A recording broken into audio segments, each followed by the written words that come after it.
पहला जो था ना, उन्होंने हमारे जो सैलाब आया हुआ है उसके ऊपर बात की, क्योंकि उन्होंने कहा कि जो हमारे सैलाब आ रहे हैं, आज आपको पता चलेगा कि बिलियन ट्री सुनामी, जिसको हम कहते थे कि दरख्त लगाओ, वो कितना ज़रूरी है पाकिस्तान के लिए, क्योंकि ये दरख्त ही हैं जो हमारी माहौलियात को ठीक कर सकते हैं। बल्कि उन्होंने ये कहा कि इसको जो 10 बिलियन ट्री सुनामी का भी अपडेट मिलना चाहिए, क्योंकि इमरान खान ने वो भी अनाउंस किया हुआ था मैं जेल में जाने से पहले कि 10 बिलियन की तरफ वो जा रहे थे 2022 में। 10 बिलियन का उन्होंने अपने लिए टारगेट सेट किया था।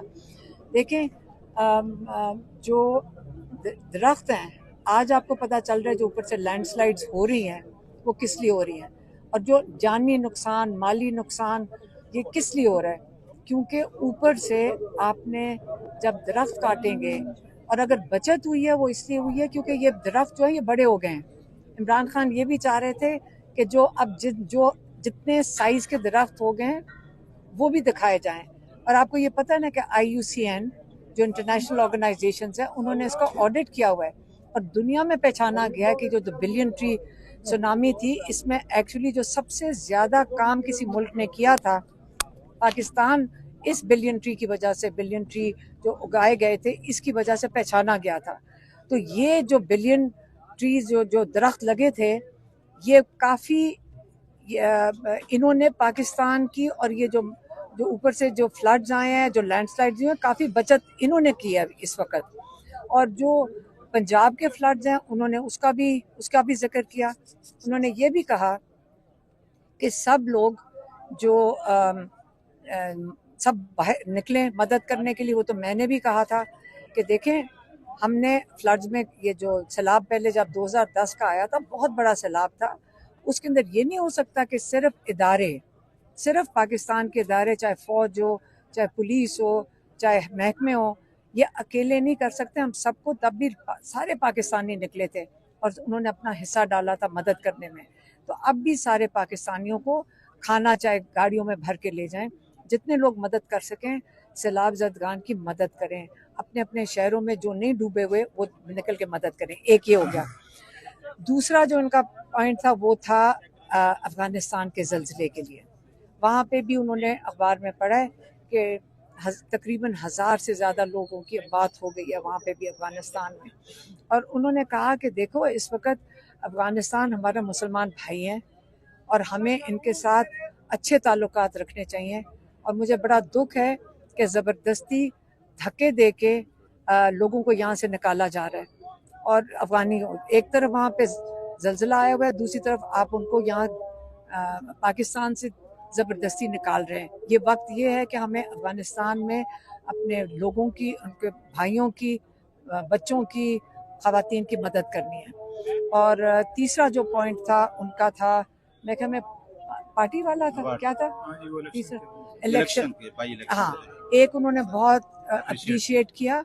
उन्होंने अप्रिशिएट किया कि जिन लोगों ने अपनी सीटें उनके इमरान खान के हदायत पे उन्होंने छोड़ दी, और उन्होंने जो खड़े होने लगे थे उन्होंने खुद ही पीछे विड्रॉ कर लिए। और उन्होंने कहा कि ये बहुत ज़रूरी है कि आप उनका साथ दें जिनकी सीटें ली गई हैं, जिनकी क्या कहते हैं, एक तो उनको गलत सजाएं दी गई हैं और साथ ही उनको डिस्क्वालीफाई कर दिया गया है, और ये बिल्कुल गलत है और उनके लिए खड़े होना चाहिए। और जो कौमी और सेनेट में, हाँ, सबके लिए कहा है। और चौथी चीज़ थी कि जिन लोगों ने वो बड़े खुश हुए सुन के, उन्होंने अप्रिशिएट किया कि सारों ने कमेटी से विड्रॉ कर लिया, सारे जो मेंबर्स हैं। अब उनको पता चला है कि जो क्या स्पीकर है याज सादिक, वो उनके इस्तीफे कबूल नहीं कर रहा है। हाँ, तो इस पे उन्होंने कहा है कि ऐसे करो, जितनी मुराद जो मिलती हैं, साथ गाड़ियाँ और क्या चाबियाँ, वो दफ्तर, सारा कुछ इनको वापस कर दो। और उन्होंने ये भी अप्रिशिएट किया बैरिस्टर गौहर को कि उन्होंने स्पीच दी है जिसमें उन्होंने कहा कि हम बॉयकॉट करेंगे नेशनल असेंबली का सेशन, और जो इमरान खान ने कहा था कि इनकी असेंबली में ना बैठो और बाहर जाकर असेंबली लगाओ, उसको उन्होंने अप्रिशिएट किया। अच्छा, ये बताइएगा कि खान साहब ने कहा कि जो कमेटियां हैं उनसे इस्तीफे दे दें, जो प्रेशर क्रिएट करना था वो प्रेशर क्रिएट हो नहीं सका, इस्तीफे दिए गए, असम्बलियों से बाहर हो गए, खान साहब ने तो खुशी का इजहार कर दिया और वो प्रेशर क्रिएट नहीं हो सका। जरा इसके बारे में क्या कहा? देखिए एक और चीज़, और इमरान खान ने बड़ा सख्ती से फिर से पैगाम दिया है कि जो केपी के इलाकों में ये जो दहशत गर्दी के खिलाफ ये जो ऑपरेशन हो रहा है ये बंद होना चाहिए। पहले ही वहाँ पे सैलाब आया हुआ है और आप ये ऑपरेशन इसको बंद करें, इसके बहुत सख्त खिलाफ हैं। और जो ड्रोन हमले हैं, चाहे वो पाकिस्तान के अंदर हो रहे हों, चाहे अफगानिस्तान जो कह रहे हैं कि हमारे हो रहे हैं, वो ये बंद होने चाहिए। और उन्होंने फिर से हदायत भेजी है कि ये बिल्कुल ऑपरेशन बंद, हर हालत में उन्होंने हुक्म दिया है कि इसको बंद करें। और इस पे और सॉरी ये बता रहे हैं कि और हुकूमत उसके ऊपर स्टैंड ले कि हमने यहाँ ऑपरेशन नहीं होने अली अमीर गंडापुर ने कल एक बड़ा अहम बयान दिया है कालाबाग डैम के ऊपर, खान साहब को बताया तो उन्होंने क्या कहा? मुझे नहीं पता। एहतजाजी तहरीक का कोई उन्होंने बताया?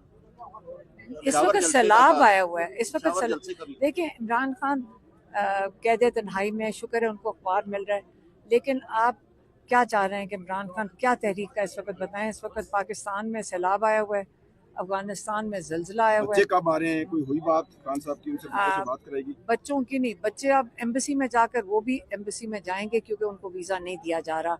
उन्होंने ब्रिटिश पासपोर्ट पे वीज़ा लगाना है। ब्रिटिश हुकूमत ने उनको मशवरा दिया है कि आप ब्रिटिश पासपोर्ट के ऊपर अगर वीज़ा लगवाएंगे तो हम काउंसलर सर्विस देंगे, क्योंकि पाकिस्तान में यहाँ के जो मिनिस्टर्स हैं यहाँ से खुली धमकियाँ दे रहे हैं कि अगर बच्चे इधर आएंगे हम उनको अरेस्ट कर लेंगे। और इसलिए अगर वो कहते हैं जी अगर कोई गलत काम किया तो यहाँ मुझे बता दें किस किस ने गलत काम किया है जिसकी वजह से लोग अरेस्ट हो गए। आज आपकी मुलाकात नहीं हुई, क्या इरादा है यहीं बैठने का या वापस घर जाने का इरादा है? नहीं, अगर हम यहाँ आकर बैठे हम तब तक बैठेंगे जब तक ये लाठी चार्ज नहीं करते। तो इसका मतलब है कि आप लाठी चार्ज करेंगे तब यहाँ से जाएंगे? नहीं तो लाठी चार्ज करना क्यों? ये हमारा मुल्क, हम जहाँ मर्जी बैठे, मतलब क्या मतलब है? ये रेड जोन है, हम खोखे के ऊपर बैठे हुए हैं, दरख्त है उसके नीचे बैठे हैं। ये कोई सरकारी जगह भी नहीं है, नहीं ये प्राइवेट जगह है। अदालती हुक्म की जो इस तरह बेतुकीरी की जा रही है, आप लोगों को मुलाकात ये बेटा किस अदालती हुक्म इजाजतनामा है, उस बारे में आप क्या कहेंगी? क्या ये जी बताओ। ये जो अदालती हुक्म की बेतुकीरी कर रही है इस वक्त पंजाब हुकूमत, आप लोगों को मुलाकात नहीं करने दी जा रही अदालती हुक्म के बावजूद, उस बारे में वो क्या? इसलिए क्योंकि ये खौफजदा हैं, ये इमरान खान की आवाज़ से भी डरते हैं कि उसका एक छोटा सा पैगाम भी बाहर ना आ जाए। ये इनको 2 साल में ये सोचा था कि इमरान खान को जेल में डालेंगे तो लोग भूल जाएंगे ना इमरान खान को।